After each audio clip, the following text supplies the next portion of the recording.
Hi, I'm John Musselman. I'm the Springfield Township Service Director. And what we want to show you today is some of the methods we use to maintain pavements with our in-house personnel.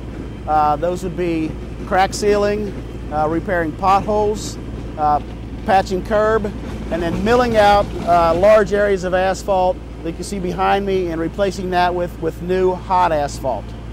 Crack seal is performed really as the weather allows you to crack seal. Usually you want to do the crack seal when it's colder, because that's when the cracks are the most open. You know, the pavement contracts when it's cold, so the cracks are at their widest point.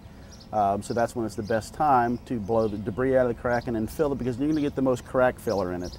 So in the summertime, when the pavement expands, you know, the crack's going to close up a little bit, but you've still got that sealer in there. Crack sealing is very weather sensitive. It really can't be done when it's wet out. It does, you know, that's one of the reasons it's got so many limitations, and it's difficult to time because you really got to play the weather. Even today you'll look, if you notice the cracks, some of the cracks are still moist, there's still dampness in the cracks. And when they're wet, that's going to affect how the liquid asphalt binds to the pavement, which is the success of whether or not your crack seal is going to work or not. You know, whether or not you get a good adhesion. When it's the most important time to seal the cracks up is when they first start developing in the pavement, because you know what happens. The cracks appear in the pavement for really a couple of different reasons. One reason is just age and stress from traffic. You know, as the pavement gets older, it starts to dry out and it gets more brittle.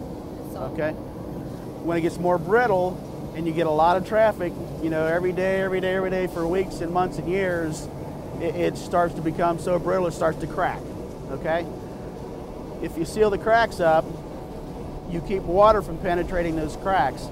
Water penetrates the cracks. It goes all the way through the base of the pavement, and it'll actually start to soften the base of the pavement. That's when you start to get ruts and dips in the pavement, because the base is getting soft. So when you get a lot of traffic on top of it, it'll actually start to, you know, to push it down. You know, the curb fails for many, many reasons. I mean, it's stress. You know, particularly in the aprons, it's just repeated pounding of vehicles going over it every day. You know, the concrete curb that you're looking at, we're not able to replace them with concrete. It's just not economical or you know, effective use of our time, really. So what we'll do is we take and pick out the loose material and then fill that empty void with hot asphalt. The hot asphalt, of course, it doesn't look the same, but it will give years and years of life. You know, it'll last for quite a long time.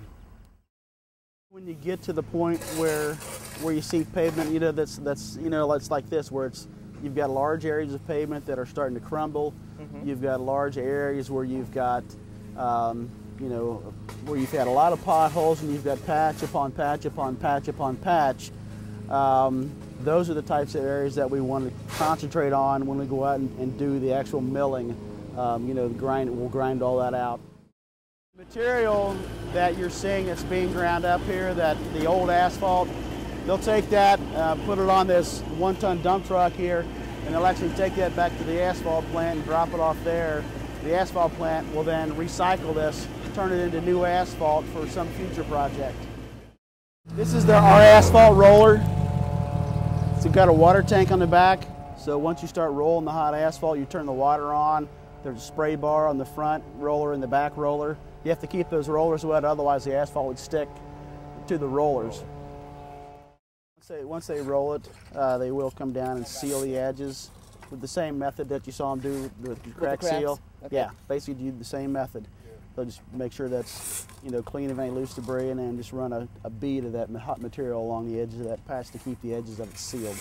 Try to keep the water out.